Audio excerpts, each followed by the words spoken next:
Captain Marcus Washington stared at the airline CEO's shocked face as he pressed the button, locking down the entire fleet management system. "You removed me from my own flight for being black. Now I'm removing your planes from the sky." Before we dive into this shocking true story, let me know where you're watching from in the comments. Hit that like button if you believe in justice, and subscribe to follow more stories of people standing up against discrimination. Are you ready to see how one man's courage changed an entire industry? Let's get into it. Marcus Washington was not your average pilot. At 45 years old, he had established himself as one of the most highly decorated aviators in both military and commercial sectors. His journey began when he graduated with honors from MIT with a degree in aerospace engineering. Unlike most of his classmates who went straight into design or research, Marcus had always dreamed of flying the machines he learned to build. After university, Marcus joined the Air Force, where he quickly distinguished himself as an exceptional pilot. Over 15 years of military service, he flew combat missions in multiple conflict zones, earning numerous commendations for his skill, judgment, and courage under fire. His commanding officers consistently rated him among the top 1% of pilots, noting his extraordinary ability to remain calm during crisis situations. When Marcus transitioned to civilian life, Sky American Airlines aggressively recruited him. The airline's executives recognized not only his impeccable flying credentials, but also his engineering background. They viewed him as the perfect combination of technical knowledge and practical experience. Within 3 years of joining Sky American, Marcus was promoted to captain and assigned to their most prestigious international routes. His safety record was flawless. In over 12 years with the airline, he had never had a single incident report filed against him. Passengers frequently submitted compliments about his smooth landings and reassuring pre-flight announcements. Fellow crew members requested to work with him, appreciating his professionalism and respectful leadership style. What made Marcus particularly valuable to Sky American was his additional role on the airline's Digital Systems Advisory Board. Given his engineering background, he was invited to consult on the modernization of their flight management systems. This gave him unique access to and understanding of the operational technology that kept the airline functioning. During system upgrades, he often spotted potential issues that even the IT specialists missed, saving the company millions in potential downtime. Despite his professional success, Marcus never forgot the challenges of being one of the few black pilots at the airline. According to industry statistics, less than 3% of commercial airline pilots were black, and Marcus had encountered his share of subtle discrimination throughout his career. From passengers doing double takes when seeing him in the cockpit to colleagues making assumptions about his qualifications, he had learned to navigate these microaggressions with dignified professionalism. At home in an affluent Atlanta suburb, Marcus enjoyed a stable family life with his wife Amelia, a successful cardiothoracic surgeon, and their teenage twins, Jordan and Jasmine. He took great pride in their accomplishments, particularly how they handled themselves in their predominantly white private school. Marcus and Amelia had taught them to excel while staying true to their identity, a balancing act they all performed daily. Beyond his official duties, Marcus had established a mentorship program for young minorities interested in aviation careers. He regularly spoke at schools in underserved communities, explaining the path to becoming a pilot and offering guidance on scholarships and training opportunities. Several of his mentees had already secured positions with regional airlines, with one recently joining Sky American's junior pilot program. The morning of the incident began like any other. Marcus woke at 5 a.m., completed his usual pre-flight preparation routine, and reviewed the weather patterns along his scheduled route from Atlanta to San Francisco. This particular flight carried additional significance as several high-profile technology executives and entertainment celebrities would be on board, traveling to a major industry conference. As he was preparing to leave for the airport, Marcus received an urgent call from his daughter Jasmine. She was distraught, reporting that she had been subjected to racial harassment in her college dormitory. Several students had placed a note on her door, suggesting she belonged in servant quarters rather than student housing. Marcus spent precious minutes consoling her and promising to address the situation properly when he returned from his flight. He contacted the dean's office to ensure immediate action, but had to rush to make his departure time. This disturbing news weighed heavily on his mind as he drove to the airport. As one of the airline's senior pilots, Marcus understood the importance of compartmentalizing personal concerns while on duty. By the time he reached the terminal, he had mentally shifted into professional mode, though the worry for his daughter lingered in the background. After clearing security with his crew credentials, Marcus proceeded to the pre-flight briefing where he met his co-pilot, Kevin Richardson, a younger pilot whom Marcus had helped train. They reviewed the flight plan, discussed potential turbulence areas, and confirmed the passenger manifest and cargo weight distribution. Everything was standard procedure until the flight dispatcher mentioned that they would be carrying several VIP passengers, including Richard Kensington, a major potential investor in Sky American's upcoming expansion project. Mr. Kensington is apparently quite particular about his travel arrangements, the dispatcher mentioned casually. The CEO personally made sure he got the exact first-class seat he requested. Marcus nodded without comment, though he found the special attention noteworthy. In his experience, such VIP treatment often created unnecessary complications. After completing the briefing, Marcus and Kevin proceeded to the aircraft for their visual inspection. They methodically checked every critical component, from the control surfaces to the engines, finding everything in perfect working order. The cabin crew had already begun preparing the interior as Marcus entered to introduce himself to the lead flight attendant and review any special service requirements for the VIP passengers. With all preparations complete and boarding still 45 minutes away, Marcus took his assigned first-class seat to review some additional flight documents before heading to the cockpit for final preparations.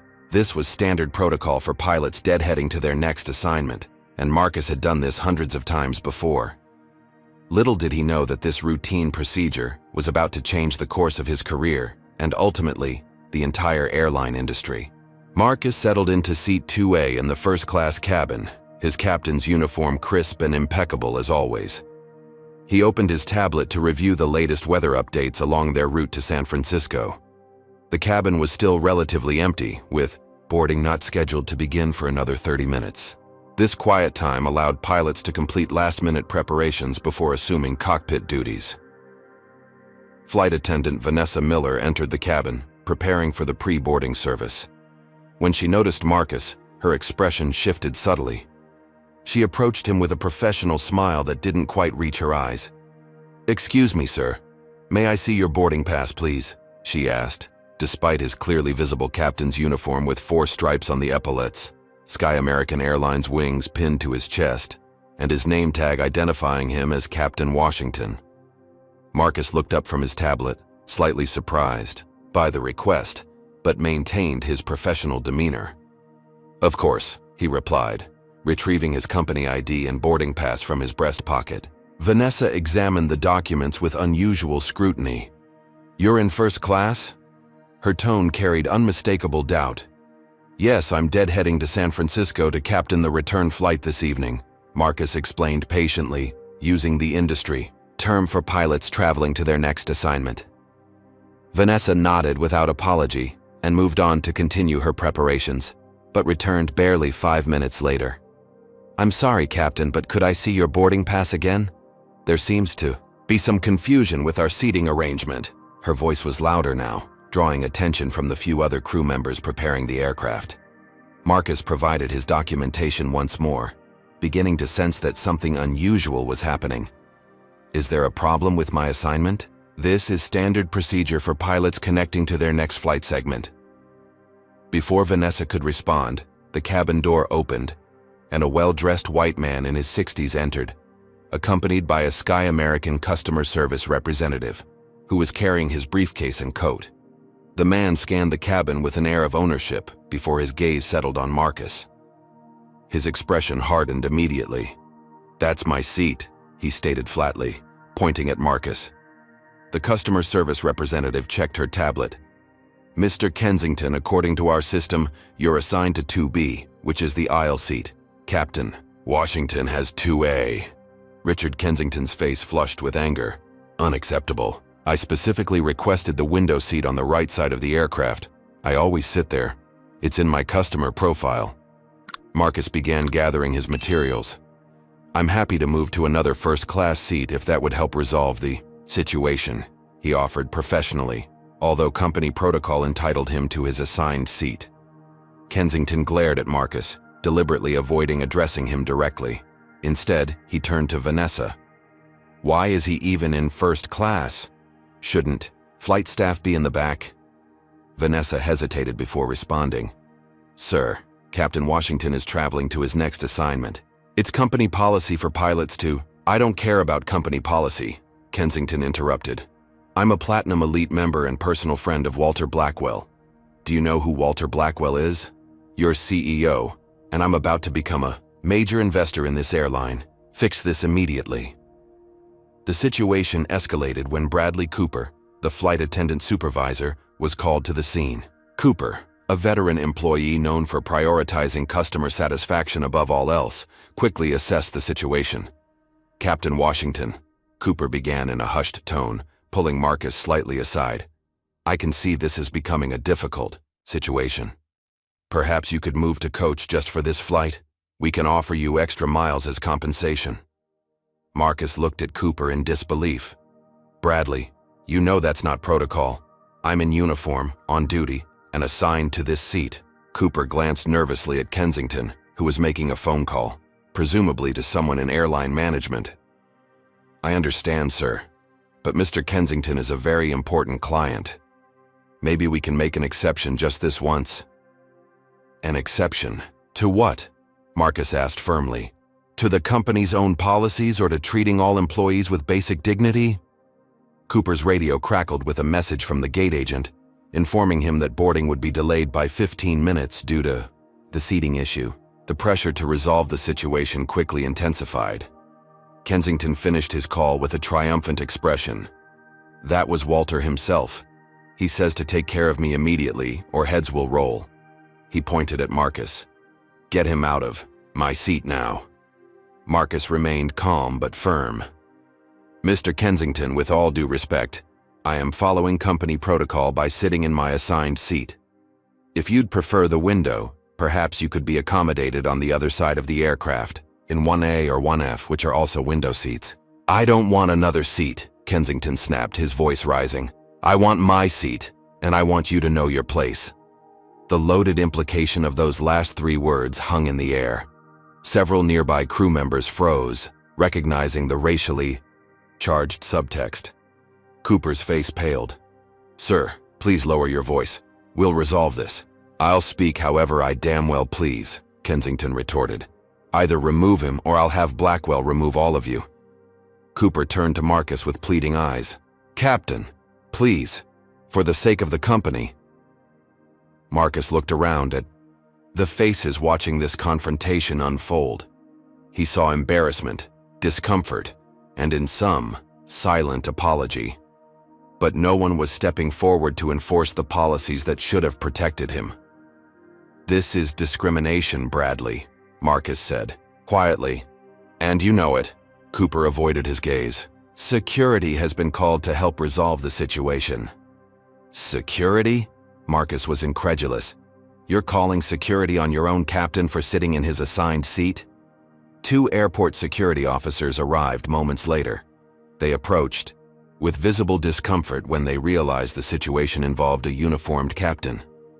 Sir, we've been asked to escort you from the aircraft, the first officer stated awkwardly. On what grounds? Marcus asked. Disrupting the boarding process, sir. Marcus stood slowly, maintaining his dignity. For the record, I want it noted that I am being removed from this flight, despite being in full uniform, with proper documentation, seated in my assigned seat according to company protocol. Several passengers had begun boarding during this confrontation and were recording the incident on their phones. Marcus could see the videos would be online before the plane even departed. As he gathered his items, the younger security guard leaned in and whispered, I'm sorry, Captain. This isn't right, but we have to follow orders. The walk through the terminal was humiliating. Passengers and airport staff stared as a fully uniformed captain was escorted through the concourse by security. Marcus maintained his composure, back straight, expression neutral.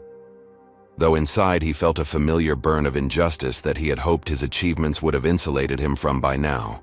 Trevor Phillips, the airport operations manager, intercepted them halfway to the security office.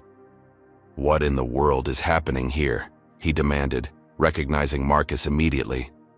"Captain Washington is being removed from Flight 1852 at the request of cabin crew," the security officer explained uncomfortably. "That's Captain Washington, one of our senior pilots," Trevor said incredulously. "There must be some mistake." "No mistake," Marcus replied evenly. "A VIP passenger wanted my seat, and the crew decided that his comfort was more important than company protocol or basic respect." Trevor immediately attempted to rectify the situation, but by then the aircraft door had been closed, and the flight was preparing for departure with Kensington comfortably seated in 2A. "We'll get you on the next flight to San Francisco," Trevor assured him. "I'll report this incident directly to headquarters." While waiting for his rescheduled flight, Marcus discovered that videos of his removal were already circulating on social media. The comments section filled with polarized responses, many expressing outrage at his treatment, others questioning what he must have done to deserve removal, and some containing explicitly racist statements about how he didn't look like a real pilot anyway. His phone rang with a call from Sky American's public relations department. "Captain Washington," the PR representative began carefully, "we understand there was an unfortunate incident this morning. We'd appreciate it if you would handle this matter quietly while we conduct an internal review." Marcus listened silently as the representative continued, explaining how social media misunderstandings could damage the company's reputation, and suggesting that Marcus issue a statement that there had been a simple misunderstanding about seating assignments. "Was it a misunderstanding when your flight crew called security to remove a uniformed captain from his assigned seat?" Marcus finally asked. "Or when Mr. Kensington said I should know my place?" The PR representative's voice became noticeably cooler. "Captain Washington, we all want what's best for Sky American. Sometimes that means handling personal disappointments professionally and discreetly." "I've been nothing but professional for my entire career," Marcus responded. "I expect the same professionalism from my employer in addressing clear discrimination." The conversation ended with vague assurances that the matter would be thoroughly investigated. As Marcus finally boarded his rescheduled flight, he couldn't help but notice how the flight attendants treated him with unusual caution, as if he had become radioactive within the company. His phone vibrated with text messages from colleagues who had seen the videos. Some expressed outrage and support, while others cautioned him about challenging someone with Kensington's connections. The most troubling message came from a fellow black pilot. "Watched it happen to me last year. Company buried it. Be careful, brother." The moment Marcus stepped off the plane in San Francisco, he was bombarded by reporters. Word had spread quickly through aviation circles and social media. The video of a uniformed black captain being escorted off his own airline's plane had gone viral, accumulating millions of views in just a few hours. "Captain Washington, can you confirm you were removed from first class because of your race?" shouted one reporter as camera flashes illuminated the terminal. "Is it true Richard Kensington called the CEO directly to have you removed?" asked another. Marcus maintained his professional composure, offering only a brief statement.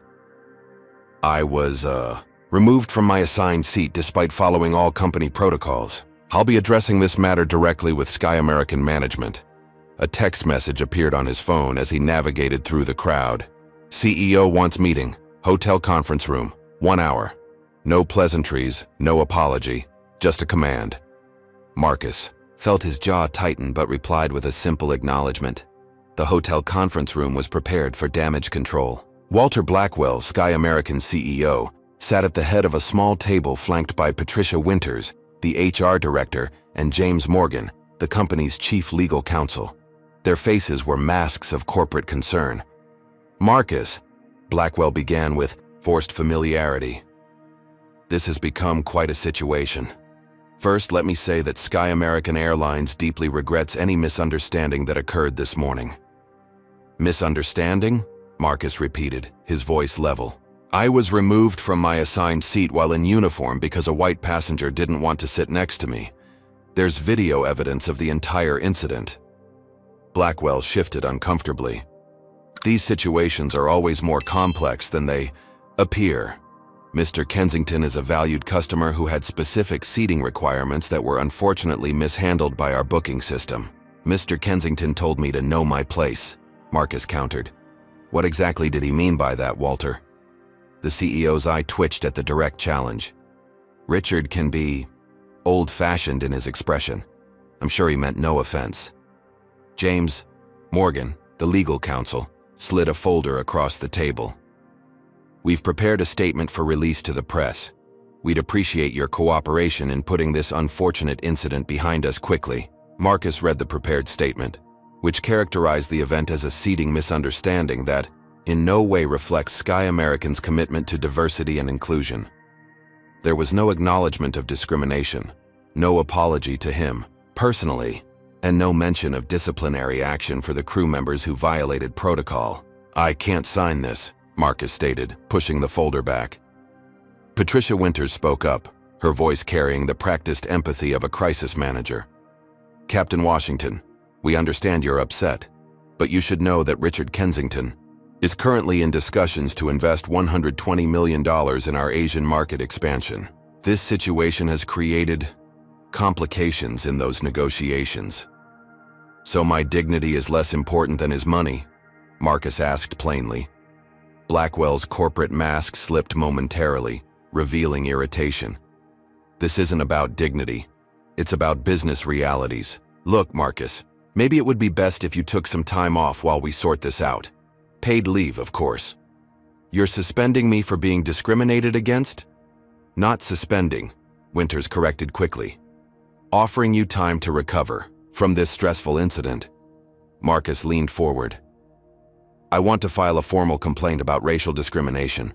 I want the flight crew held accountable for violating company policies. And I want a public apology that acknowledges what actually happened. Morgan cleared his throat. Filing a formal complaint is certainly your right, though I should mention it would involve a lengthy investigation during which you would be placed on administrative leave, unpaid in this case as per company policy for incidents under review. The threat was thinly veiled. Marcus stood his ground. Then I'll file the complaint and accept the consequences. After the meeting, Marcus attempted to submit his formal complaint to HR, only to be told by Patricia Winters that the system required special handling for complaints involving high-profile customers. His documentation would need additional review before being formally entered into the system. Would you tolerate this kind of treatment? Comment number 1. If you believe corporations should be held accountable when they allow discrimination, even against their own employees. Hit that like button if you think Marcus is right to stand his ground. Subscribe to see more stories of people fighting back against systemic injustice. What would you do if you were in Marcus's position? Would you risk your career to stand up for what's right? Let's see what happened next. That evening, an anonymous email arrived in Marcus's hotel inbox containing an internal company memo. The document outlined Sky American's strategy for mitigating public relations impact of the Washington incident. It detailed plans to characterize Marcus as difficult and uncooperative, while emphasizing Kensington's long-standing loyalty to the airline. Most disturbing was a directive to search Marcus's employment history for any incidents that could be leveraged to shift narrative focus. Marcus immediately called his friend Anthony Johnson, a corporate attorney who specialized in employment discrimination cases. They're building a case against you, Anthony confirmed after reviewing the leaked memo. Classic corporate playbook, turn the victim into the villain. What are my options? Marcus asked. Document everything. Record all conversations if legal in your state, and don't sign anything they put in front of you. Anthony paused. You should know, fighting this might end your career with Sky American, regardless of the outcome. I worked too hard to get where I am to let them erase me like this, Marcus replied.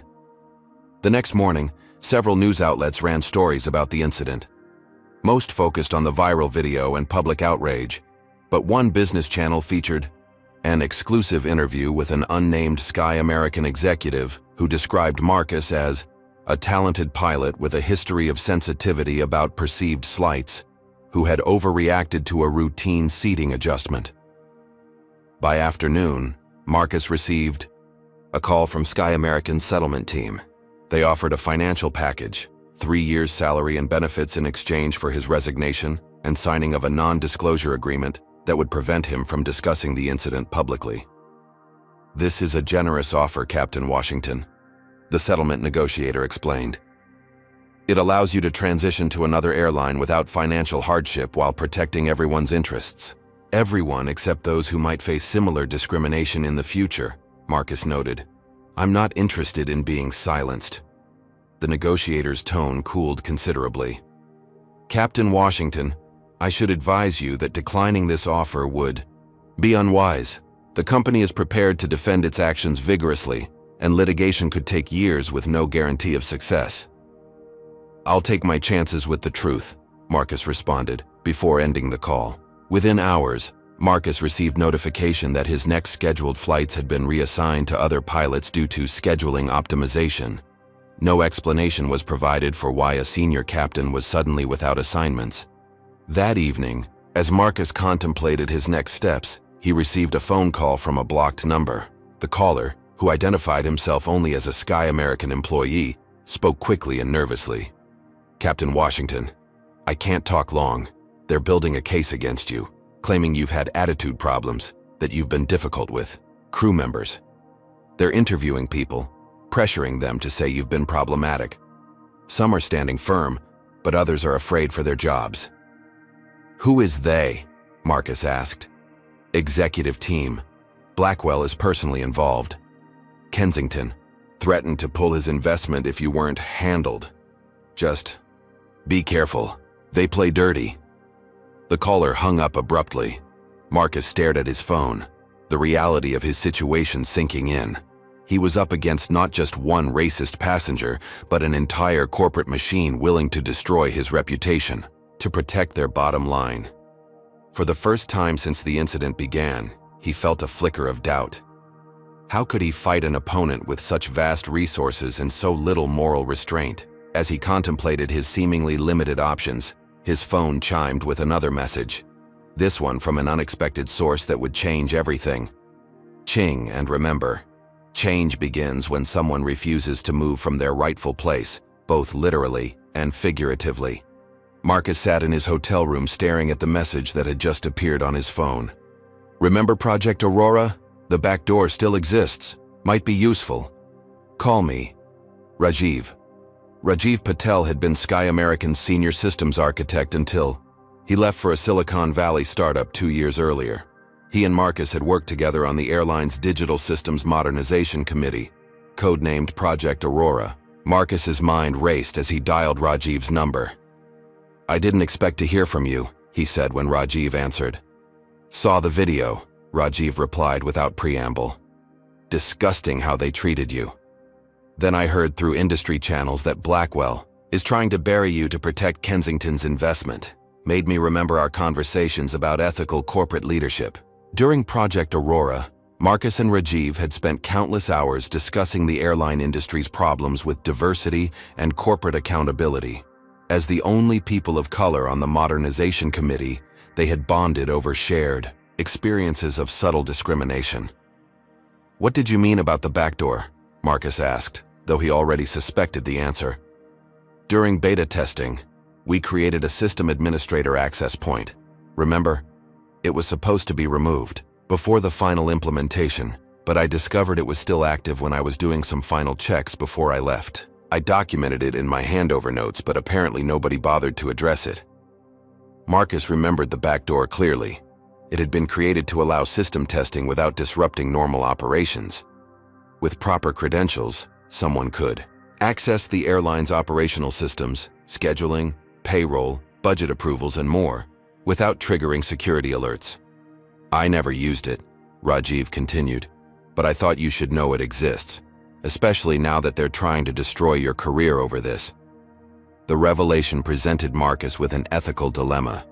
Using the back door would technically be unauthorized access. Though as a systems committee member, he had been granted system administrator privileges that had never officially been revoked. He could potentially leverage this access to defend himself, but at what cost? "I need to think about this," Marcus told Rajiv. But thank you for the information. After ending the call, Marcus began researching how Sky American had handled similar discrimination cases in the past. He spent hours combing through news archives, legal databases, and aviation industry forums. A pattern emerged. 5 previous discrimination cases had been settled quietly, with employees signing NDAs and disappearing from the company. In each case, Sky American had initially denied wrongdoing, then attacked the employees' credibility, and finally offered a settlement when media attention began to wane. Not once had the company admitted fault or changed its practices. Marcus also discovered that Sky American's board was scheduled to meet in 3 days to approve the $120 million budget for the Asian market expansion, the project Kensington was investing in. According to the leaked meeting agenda, Blackwell would be presenting the final proposal, with Kensington in attendance as a special guest. This timing presented an opportunity. If Marcus could demonstrate that he had leverage, without actually causing harm to the airline's operations or safety, he might force a more equitable resolution. He opened his laptop and carefully tested the backdoor access Rajiv had mentioned. Using his old system credentials, he was able to log in successfully. The system recognized him as an authorized administrator, just as Rajiv had said. Marcus was meticulous in his exploration, ensuring he left no trace of his access. He discovered he could view but not alter critical safety systems, a necessary firewall protection. However, he could access the budget approval workflow, scheduling, systems, and most importantly, the digital signature protocols required for finalizing major financial decisions. For several hours, Marcus tested various scenarios, confirming that he could effectively freeze the budget approval process without affecting flight operations or safety protocols. Such an action would prevent the board from finalizing the $120 million expansion deal, but wouldn't ground any planes or endanger passengers. As dawn approached, Marcus began documenting everything that had happened since the incident on the EU plane. He created a comprehensive timeline, saved copies of the viral videos, the leaked internal memo, and records of his conversations with Sky American executives. He also prepared a detailed proposal for anti-discrimination reforms that the airline could implement. Next, he wrote a program that would automatically lock down the budget approval system at precisely the moment it would be needed during the board meeting. The program was elegant in its simplicity. It would trigger only if his personal employee access code was deactivated, which would happen if they fired him. The system would display a simple message: budget approval temporarily suspended. Contact System Administrator M. Washington for resolution. As a final precaution, Marcus reached out to Olivia Chen, a journalist he trusted at the aviation industry. Review. Without revealing his plans regarding the system access, he provided her with documentation of the discrimination he had faced and the company's subsequent attempts to silence him. "I can't promise when I'll publish," Chen told him, "but I'll make sure your side of the story is told accurately." As Marcus completed these preparations, his phone chimed with an email notification. It was from Sky American's HR department. Notice of employment status review. They were moving to terminate him. The message was clear. Sky American had chosen Kensington's millions over justice. With a sense of calm determination, Marcus activated his program. The countdown had begun. The morning after receiving his termination notice, Marcus met with Sandra Ortiz, a representative from the pilots' union. They sat in a quiet corner of a cafe near the San Francisco airport, away from curious eyes and ears. "What they're doing is textbook discrimination and retaliation," Sandra said after reviewing his documentation. "The union can file a grievance, but honestly, Marcus, Sky American has powerful lawyers who specialize in delaying these processes until employees give." "I'm not giving up," Marcus replied firmly. Sandra studied him carefully. "You know, you're not the first. There's actually an informal network of minority employees at Sky American who faced similar situations. I need to talk to them," Marcus said immediately. Over the next 48 hours, Marcus connected with this underground network: flight attendants, mechanics, gate agents, and even 2 other pilots who had experienced discrimination, but had been silenced through settlements or intimidation. Each had a story that echoed his own. instances of being overlooked for promotions, receiving harsher discipline than white colleagues for similar infractions, or enduring racist comments from passengers that management dismissed as misunderstandings. With Sandra's help, Marcus began collecting these testimonials, ensuring each was documented and verified.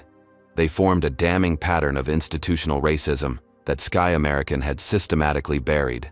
Meanwhile, the video of Marcus being removed from the plane continued gaining traction online. The hashtag #They'reFlyingWhileBlack began trending, with thousands sharing their own experiences of discrimination in air travel. Several celebrities and social media influencers with large followings expressed outrage, some publicly announcing they would boycott Sky American until the airline properly addressed the situation. Jerome Williams, a popular music artist with millions of followers, canceled his promotional partnership with Sky American, posting, "Can't represent a company that disrespects black excellence. Captain Washington deserved better." Flying while black. As public pressure mounted, pilots from competing airlines began showing solidarity. Captain Derek Johnson of Continental Airways, who had known Marcus from their Air Force days, organized a statement signed by over 300 pilots condemning Sky American's actions and calling for industry-wide anti-discrimination reforms. The financial impact was immediate. Sky American's stock price dropped 7% in 2 days as the boycott movement gained momentum. Anxious investors began questioning the company's crisis management approach in financial news segments. Marcus received an invitation to appear on the National Morning Show, one of the country's most watched news programs. With Anthony's legal guidance, he accepted, seeing an opportunity to share his story directly with millions of viewers. During the interview, Marcus was articulate, measured, and compelling. He didn't raise his voice or show anger, instead calmly, detailing the events and their broader implications. "This isn't just about one seat on one flight," he explained. "It's about whether corporations value human dignity over profit. It's about whether a black professional with decades of exemplary service can expect the same respect as anyone else." When the host asked if he was concerned about his career prospects after publicly challenging Sky American, Marcus answered honestly, "Of course I am. But I've received messages from black children who dream of becoming pilots. What message would I send them if I allowed myself to be silenced?" The interview resonated powerfully with viewers. Within hours, Sky American's customer service lines were flooded with calls from customers canceling reservations and rewards program memberships. The airline's crisis management team scrambled to contain the damage.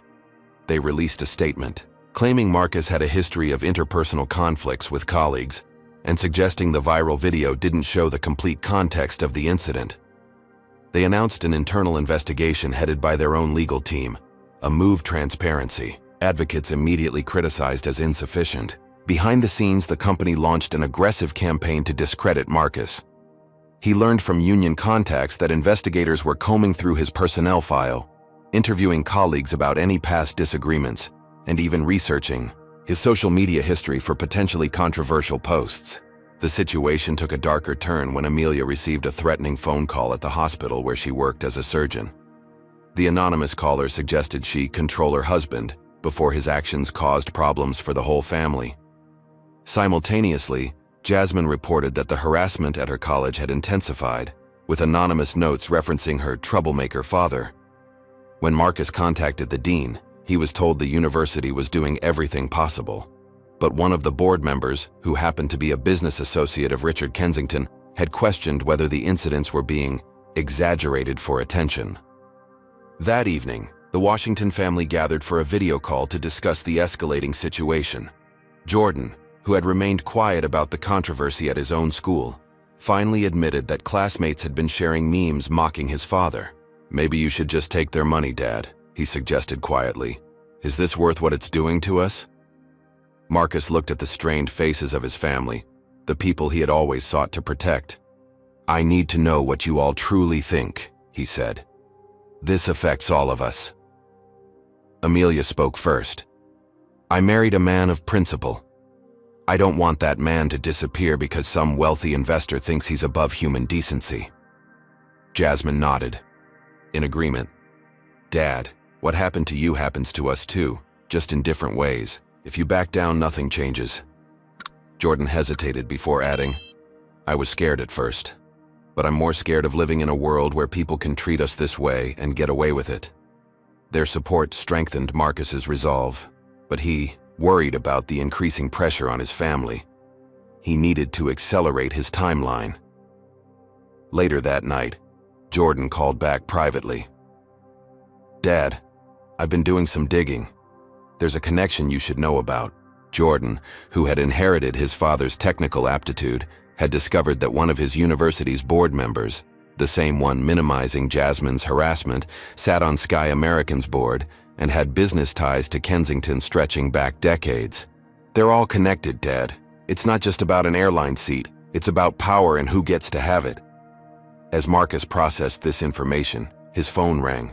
The caller ID showed unknown, but he answered anyway. "Captain Washington, this is Eleanor Michaels. I'm on Sky American's board of directors." Marcus was instantly alert. Board members rarely contacted employees directly. "I can't speak long," Eleanor continued, her voice low. "What's happening to you is wrong. Several of us on the board are uncomfortable with Blackwell's handling of this situation, but Kensington has significant influence." "Why are you calling me?" Marcus asked cautiously. "The board meeting tomorrow. Blackwell doesn't know that some of us have been discussing his leadership failures. This incident has exposed deeper problems." She paused. "If you were to attend that meeting and present your case directly to the full board, some of us would support you." "Blackwell would never allow me in that room," Marcus pointed out. "I can get you in," Eleanor replied. "But whatever you're planning to do, it needs to happen tomorrow. After the budget approval goes through, Kensington's influence becomes even stronger." After ending the call, Marcus sat in silence, contemplating this unexpected alliance. Eleanor's offer aligned perfectly with the leverage he had created through the system backdoor. The pieces were falling into place for a confrontation that would either vindicate him or end his aviation career permanently. He sent a secure message to Rajiv. "It's happening tomorrow. No going back now." The Sky American corporate headquarters in Atlanta projected power and success. Its gleaming 50-story glass tower dominated the skyline, the company logo prominently displayed at the summit. For the board meeting, security had been heightened, with additional personnel stationed throughout the lobby and executive floors. Marcus arrived wearing his full captain's uniform, which still commanded automatic respect despite Sky American's attempts to diminish him. As Eleanor had promised, a temporary access badge awaited him at the security desk. "Ms. Michaels authorized this for the technical presentation," the security officer explained, clearly unaware of Marcus's actual purpose. The executive elevator whisked him to the 48th floor. Eleanor met him in a side corridor, her expression tense. "The meeting started 15 minutes ago," she whispered. "Blackwell is presenting the expansion plan now. Kensington is there, as a special guest. The vote is scheduled in 30 minutes. Will I be able to speak?" Marcus asked. "I'll make sure of it," Eleanor assured him. "Several board members are concerned about the public relations disaster this incident has created. They'll want to hear from you directly." Inside the boardroom, Walter Blackwell stood before a massive display screen showing projections of Sky American's proposed Asian market expansion. 20 board members sat around a polished mahogany table, with Richard Kensington positioned prominently near Blackwell. "With this investment," Blackwell was saying, "we project a 17% revenue increase in the first year alone. The $120 million initial outlay will..." He stopped mid-sentence as the boardroom door opened and Marcus entered, followed by Eleanor. The room fell silent. Blackwell recovered quickly. "This is a closed meeting. Security." "I invited Captain Washington," Eleanor stated firmly. "As a board member, I have that prerogative. Several of us feel we need to hear directly from him about the incident that's currently costing our airline millions in canceled reservations and negative publicity." Another board member, an older gentleman, nodded. "I concur. We've only heard management's version of events." Blackwell's face reddened. "This is highly irregular. We're in the middle of a critical presentation. And facing a potential discrimination lawsuit that could damage our brand for years, countered another board member. I think we can spare 10 minutes. Kensington stood abruptly. This is outrageous. I won't sit here and listen to an employee who should have been terminated already. He pointed at Marcus. This man is trying to extort the company with false accusations of racism. False. Marcus finally spoke, his voice calm, but carrying authority that silenced the room. I have documentation proving otherwise, including internal communications, revealing efforts to discredit me rather than address the discrimination I experienced. Security personnel had arrived at the door, but seemed unsure whether to intervene given the board members' apparent interest in hearing Marcus. Since I'm here, Marcus continued, I'd like to present evidence of a pattern of discrimination at Sky American that goes far beyond my individual case. Blackwell attempted to regain control. The board doesn't have time for unsubstantiated allegations. We have a major business decision to finalize. Actually, Marcus replied, I believe this information directly impacts that decision. He connected his tablet to the room's display system, replacing Blackwell's presentation with a comprehensive timeline of discrimination cases at Sky American. Over the past 5 years, there have been 27 formal complaints of racial discrimination filed internally. All were either dismissed or settled with non-disclosure agreements. No policies were changed. No one was held accountable. The board members leaned forward, studying the data with increasing concern. This isn't just a moral failing, Marcus continued. It's a business liability.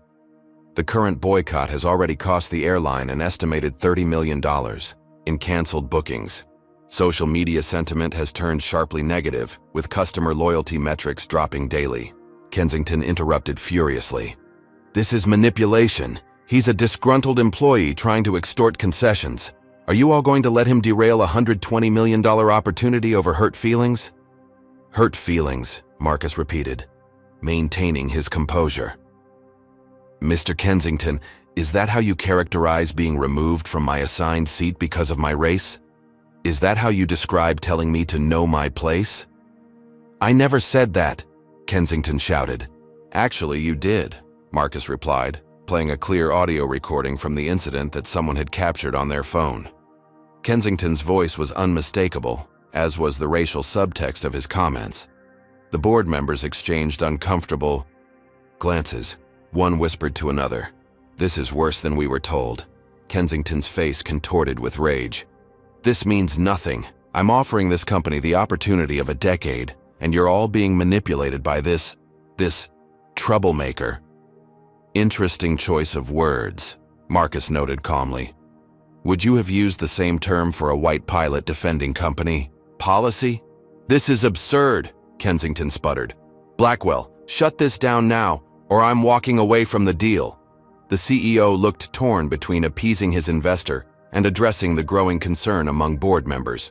Captain Washington, one board member said, while this is disturbing, what exactly are you hoping to achieve here today? 3 things, Marcus replied promptly.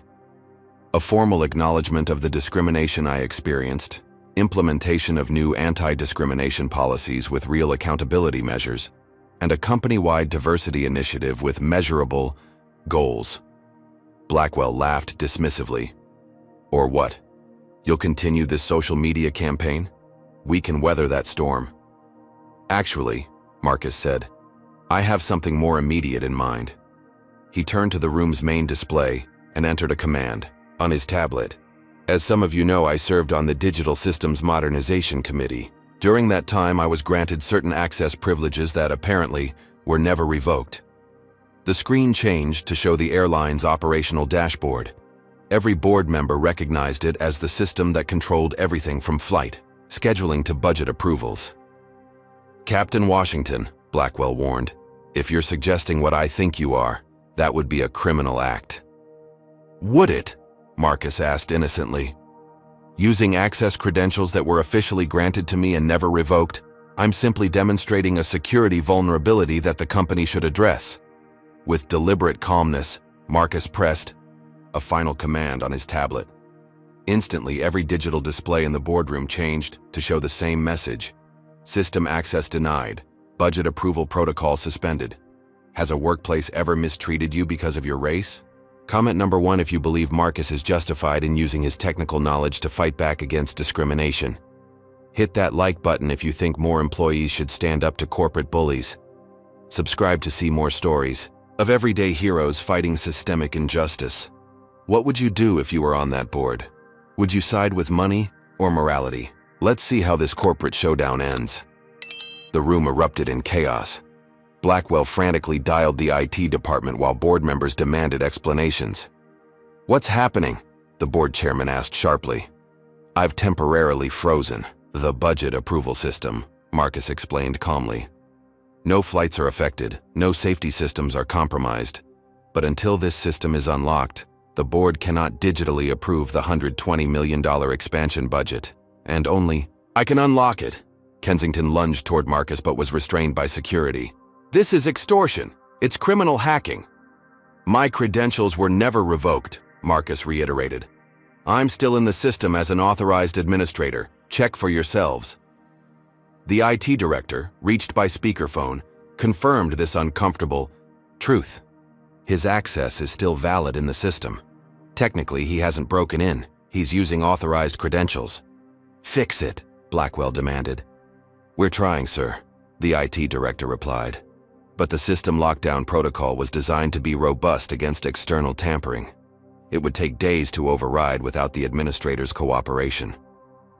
Kensington turned to the board members. "This is outrageous. I'm withdrawing my offer immediately unless this man is arrested and the system restored." A notification appeared on the room's displays showing Sky American's real-time stock price, which had begun dropping as news of the system lockdown leaked to financial markets. "Every minute we delay addressing this situation costs the company money," Marcus pointed out. "You've had 2 days to do the right thing. Instead, you tried to destroy my reputation and threaten my family." "What are your terms?" the board chairman asked, cutting through the noise. "As I said, a public acknowledgement of discrimination, new anti-discrimination policies with real accountability, and a company-wide diversity initiative with measurable goals." Marcus handed out copies of a detailed proposal he had prepared. "Everything is outlined here, including implementation timelines." While board members reviewed the document, security attempted to confiscate Marcus's tablet, but it was too late. The program had already been activated and would continue running independently. "This is actually quite reasonable," one board member commented, looking through the proposal. "Reasonable?" Blackwell exploded. "He's holding the company hostage." "And why did he feel that was necessary?" Eleanor countered. "Because you prioritized one investor's comfort over addressing blatant discrimination against one of our most valued employees." The room divided into factions, with some board members arguing for meeting Marcus's demands while others insisted on pursuing legal action, regardless of the financial consequences. The debate grew heated as stock price alerts continued to appear on the screens, showing an accelerating decline. Marcus quietly gathered his materials. "You know how to reach me when you're ready to talk." He walked calmly to the door. "You won't get away with this," Blackwell called after him. Marcus paused. "I already have. The question is whether Sky American will get away with discrimination again or finally change its culture." With that, he left the boardroom in uproar behind him. The hours following the board meeting confrontation escalated into full-scale corporate warfare. Sky American's IT department worked frantically to regain control of the budget approval system, while the public relations team crafted statements attempting to minimize the situation. Neither effort proved successful. News of the system lockdown leaked almost immediately, with aviation industry blogs speculating about major technical failures at Sky American. The company's stock dropped 11% by market close, erasing hundreds of millions in market value in a single day. Marcus returned to his Atlanta home, which was quickly surrounded by news vans and reporters seeking comment. Inside, he gathered with his family and Anthony Johnson, his attorney, to prepare for the company's inevitable counterattack. "They'll come at you with everything they've got," Anthony warned. "Computer fraud charges, breach of contract, economic interference. They'll throw the whole legal arsenal at you." As if on cue, Marcus's phone rang with a call from the FBI's cybercrime division. Special Agent Dominic Torres requested an interview regarding potential unauthorized computer access affecting interstate commerce. "This is their first play," Anthony noted after Marcus ended the call. "They're trying to frame this as criminal hacking rather than civil disobedience." Marcus had anticipated this move. "I've got complete documentation showing I was a system administrator whose access was never properly revoked. I followed established protocols that I helped create." The meeting with FBI agents the next morning was tense, but ultimately inconclusive. Marcus presented evidence that his system credentials remained valid, that he had accessed only systems he was authorized to use, and that no operational or safety systems had been compromised. "Captain Washington," Agent Torres said carefully, "this situation falls into a gray area legally. Your credentials were technically valid, but the company claims your intent was malicious." "My intent," Marcus corrected, "was to address racial discrimination after all proper channels failed. The company's own records will show I attempted to file formal complaints that were blocked." While the FBI investigation continued, Sky American faced mounting pressure from multiple directions. Major corporate clients, concerned about association with a discrimination scandal, began quietly shifting their business travel contracts to competitors. The boycott movement gained momentum as civil rights organizations joined the cause, organizing protests at major airports. Inside Sky American, executives began pointing fingers. Leaked recordings of an emergency executive meeting revealed Blackwell blaming the HR director for not revoking Marcus's system access, while the chief information officer argued that the CEO had rejected previous budget requests for improved security protocols.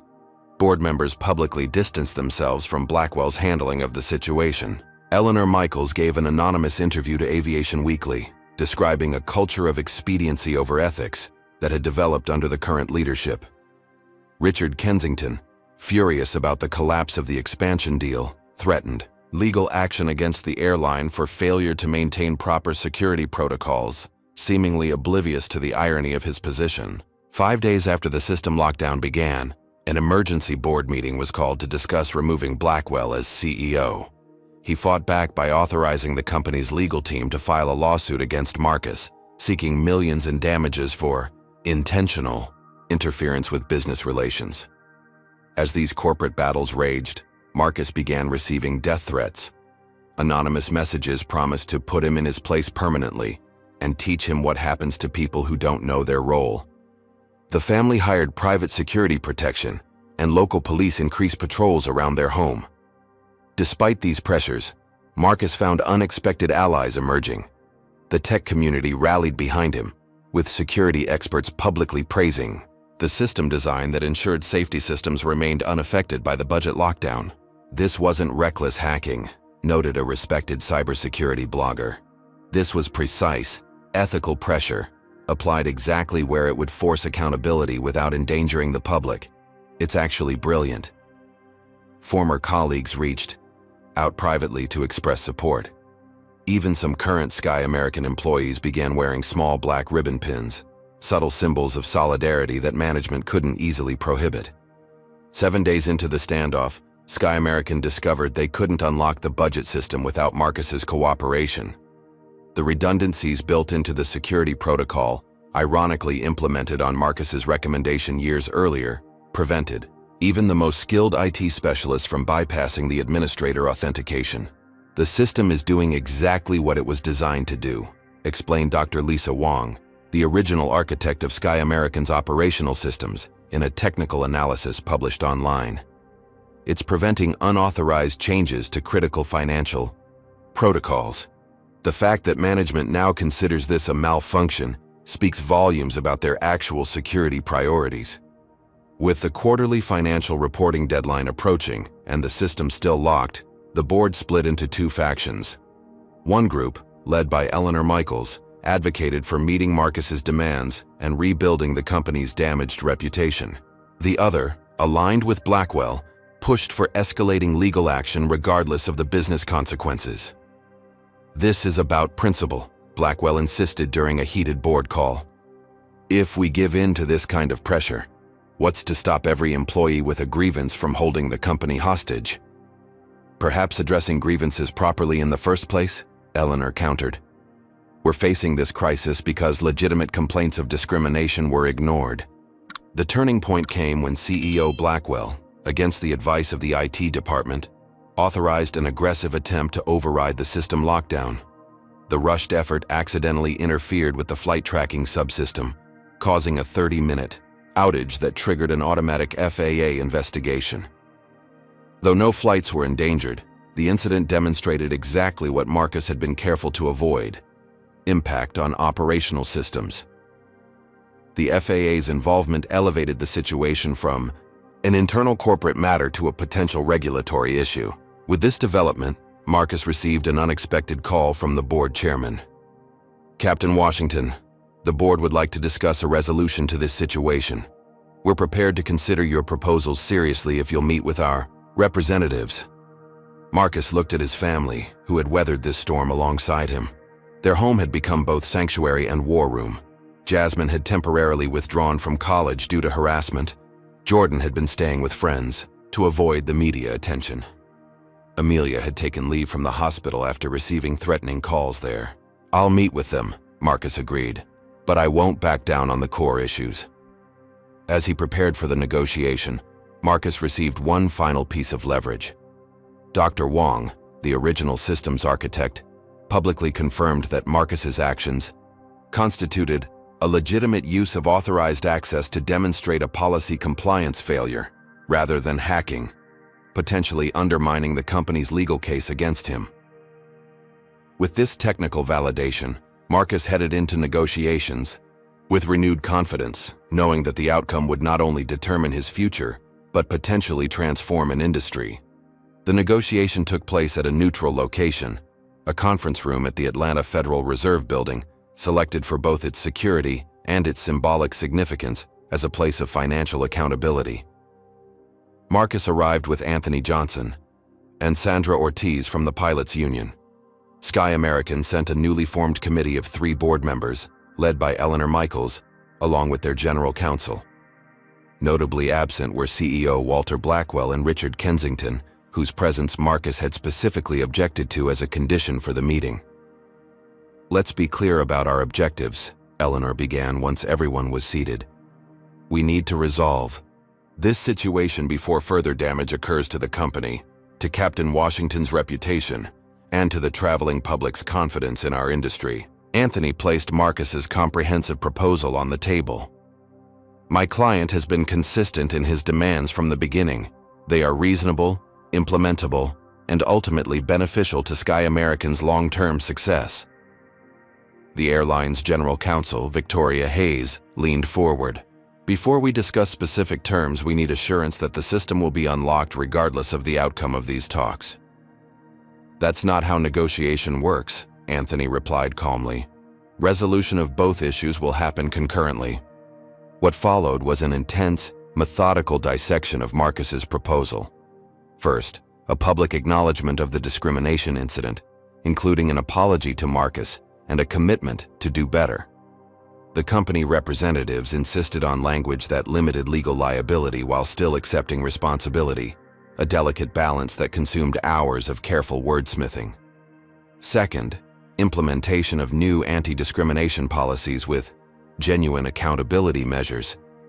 This included creating an independent review board for discrimination complaints, mandatory training for all staff, and clear consequences for policy violations at all levels of the organization. Third, a comprehensive diversity initiative with specific hiring goals, mentorship programs, and regular public reporting on progress.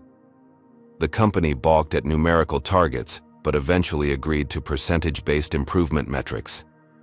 The negotiations extended through the night and into the following day. Each point became a battlefield of language, implementation timelines, and enforcement mechanisms. The company continuously pushed for minimal changes with maximum public relations value, while Marcus insisted on substantive reforms with teeth. "Your diversity numbers in management and pilots are abysmal," Marcus pointed out during a particularly tense exchange. "Less than 4% of your pilots are black, and only 2% of executives. Those numbers haven't changed in a decade. Industry-wide problem," one board member responded dismissively, "which is why industry-wide leadership, is needed, Marcus countered. Sky American has an opportunity to set a new standard. By the 36th hour of negotiations with all participants exhausted, the company presented their final offer, a package that included a public statement acknowledging inconsistent application of seating policies, implementation of new training programs over an 18-month timeline, and a diversity initiative with no specific goals or accountability measures. This isn't even close to acceptable, Anthony stated flatly. Captain Washington, Victoria Hayes said with evident frustration, the company has moved significantly from its initial position. We've been negotiating in good faith. Have you? Marcus questioned, because it seems you're still trying to minimize a clear case of racial discrimination and avoid making meaningful changes. The reality, Eleanor interjected, is that the board is divided. Some members remain convinced we should pursue legal action against you rather than address these issues. This offer represents the consensus we could reach. Marcus stood up. Then we don't have an agreement. The system remains locked. As his team prepared to leave, Marcus paused. As a show of good faith, however, I can demonstrate that partial system functionality could be restored to allow routine operations while keeping the budget approval protocol secured. He opened his laptop and accessed the system through his still valid credentials, temporarily lifting restrictions on scheduling and payroll functions while maintaining the lockdown on budget approvals. This should allow the airline to function normally for basic operations, he explained. But the expansion project remains frozen until we reach a real agreement. This tactical concession shifted the dynamic. It demonstrated both Marcus's technical control and his reasonable intentions, undermining the company's narrative that he was recklessly damaging the airline. The company representatives huddled in private consultation. When they returned, their posture had noticeably changed. What would it take to reach an agreement today? Eleanor asked directly. Marcus outlined his minimum requirements: a public acknowledgement specifically addressing racial discrimination, implementation of new policies within 6 months rather than 18, an independent review board for discrimination complaints, and concrete diversity goals with quarterly public reporting. And one more thing, Marcus added, I want my job back. This final demand created the greatest resistance. The company representatives argued that too much antagonism had developed for Marcus to return effectively to his position. You want me to resign after being discriminated against, then fighting for accountability? Marcus asked incredulously. What message does that send to other employees facing similar treatment? After another private consultation, Eleanor presented a counter-proposal. Marcus would resign as pilot, but be appointed to a newly created position heading an Ethics and Inclusion Division, reporting directly to the board rather than the CEO. You'd have real authority to implement the changes we're negotiating, she explained, and the compensation package would exceed your current one. Marcus considered this carefully. I'd need guarantees of independence and adequate resources, and I'd want the right to occasionally return to the cockpit as a certified check pilot to maintain my credentials. This framework finally broke the impasse. For the next 12 hours, the teams hammered out specific details, budget allocations for the new division, reporting structures, implementation timelines, and enforcement mechanisms. By the morning of the third day, an exhausted but satisfied Marcus reviewed the final agreement. It wasn't perfect, but it represented genuine progress, substantial changes that would affect not just Sky American, but potentially the entire industry. We have a deal, he said finally. I'll unlock the system after the public announcement. As both parties signed the binding agreement, Marcus reflected on the journey that had brought him here. What had begun as a humiliating removal from a first-class seat had evolved into an opportunity to reshape corporate accountability. The personal cost had been enormous, but so was the potential impact. Schedule the press conference for tomorrow, Eleanor instructed as the meeting concluded, and inform the board that the budget approval system will be fully operational immediately afterward. As Marcus gathered his materials, Victoria Hayes approached him privately. For what it's worth, she said quietly, Blackwell's position is untenable after this. The board is already discussing succession plans. Marcus nodded, understanding the subtext. The company was changing already, starting at the top. The grand ballroom of the Atlanta Marriott Marquis was filled to capacity with journalists, industry representatives, and Sky American employees. The tension in the room was palpable as Walter Blackwell approached the podium, flanked by board, members, and executives. His face was a mask of professional composure, though those who knew him could see the barely contained anger beneath. "Good morning," Blackwell began stiffly. "Sky American Airlines acknowledges that 2 weeks ago an incident occurred which fell far short of our stated values and commitment to equal treatment of all passengers and employees." He continued with the carefully negotiated statement, publicly acknowledging that Captain Marcus Washington had experienced racial discrimination when removed from his assigned first-class seat to accommodate a white passenger. "This incident revealed shortcomings in our policies, training, and corporate culture that we are committed to addressing comprehensively," Blackwell continued.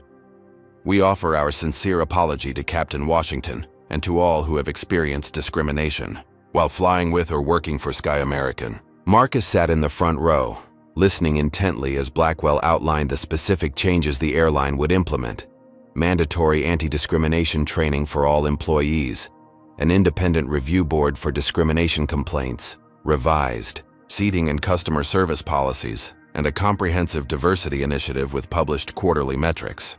Then came the announcement that caused a stir among the assembled press. To ensure these initiatives receive the attention and resources they deserve, we are creating a new Ethics and Inclusion Division, which will report directly to the Board of Directors.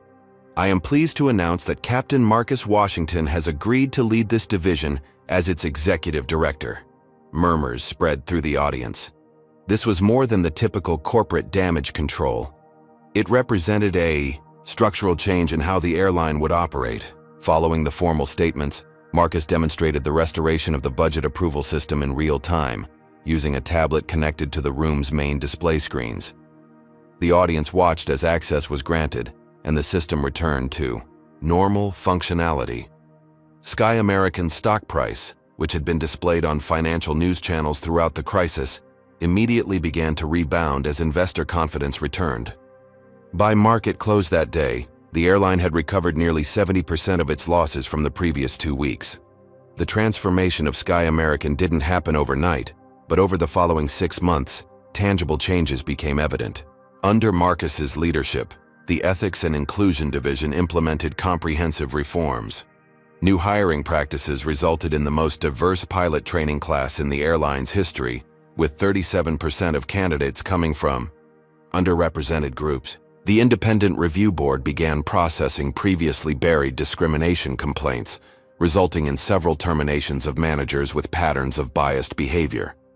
Every employee, from baggage handlers to the CEO, completed enhanced anti-discrimination training developed in consultation with civil rights organizations. Most significantly, Richard Kensington was removed from the investor group after a shareholder lawsuit revealed his history of making racially charged comments about employees.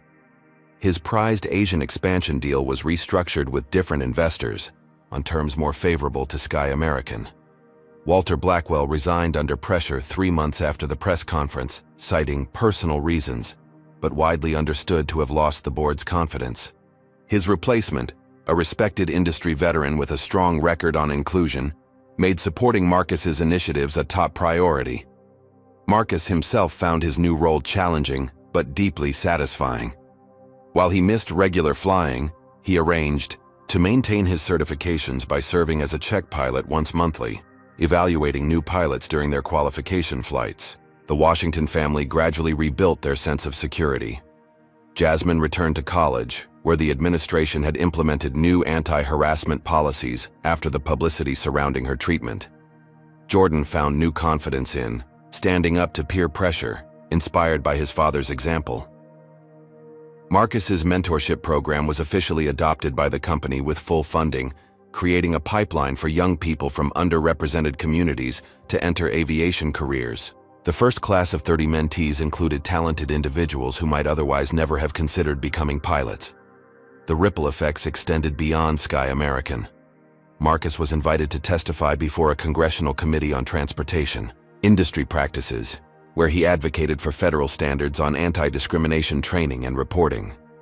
Other airlines, seeing the positive public response to Sky American's reforms, proactively implemented similar measures. Industry conferences that had previously given minimal attention to diversity issues now featured prominent sessions on inclusive practices. 1 year after the incident, Marcus prepared for a special flight, his first return to the cockpit as a full command pilot since the confrontation. In a symbolic gesture, the airline had assembled an all-minority crew for this high-profile New York to Los Angeles route. As passengers boarded, many recognized him from the news coverage and offered words of appreciation. Before takeoff, Marcus made a brief announcement. "Good morning, everyone. I'm Captain Marcus Washington, and it's my privilege to fly with you today. A year ago, I was removed from my seat on one of our aircraft because of the color of my skin. Today, I'm back in the cockpit because people throughout this company and across the country stood up for what's right. Your journey today is possible because of countless journeys toward justice that came before. We expect smooth skies ahead, but if we encounter turbulence, we'll navigate through it together, just as we must do in life.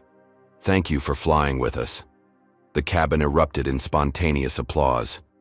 The culmination of Marcus's journey came at the annual Aviation Industry Excellence Awards, where he was presented with the Humanitarian Leadership Award, a recognition never before given to a commercial pilot. As he approached the podium, he spotted familiar faces in the audience: Walter Blackwell, now working for a smaller regional airline, and Richard Kensington, whose influence in the industry had diminished considerably. "Aviation has always been about overcoming seemingly impossible barriers," Marcus began. "We conquered gravity, the sound barrier, and the vast distances between continents.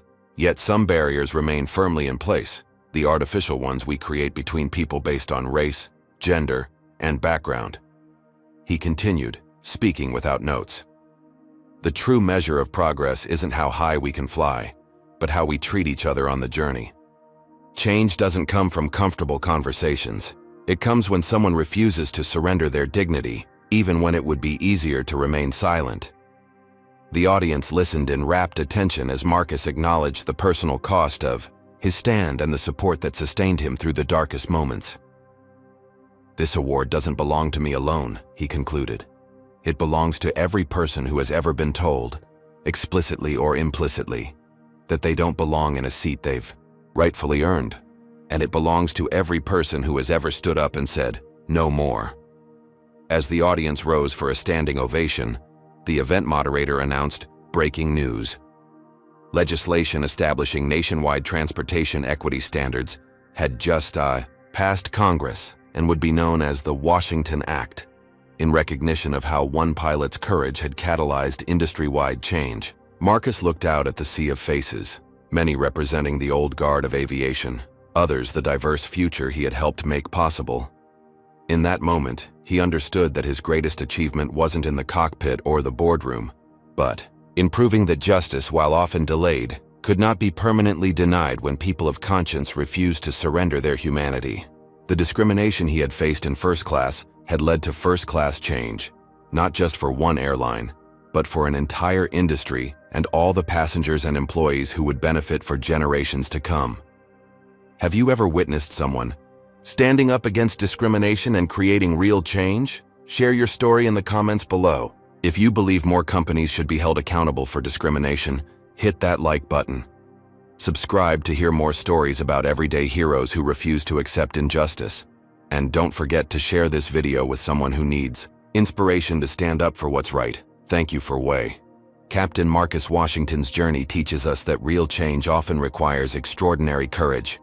When faced with discrimination, the easy path is to accept the settlement, sign the NDA, and disappear. The harder path, standing firm against a powerful system, carries personal risk, but creates lasting impact. The story demonstrates how institutions protect themselves rather than addressing injustice.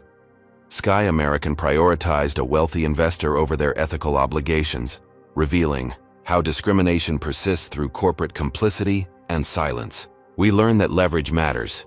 Marcus's technical knowledge gave him power that moral arguments alone couldn't provide. Sometimes systems only change when forced to confront consequences.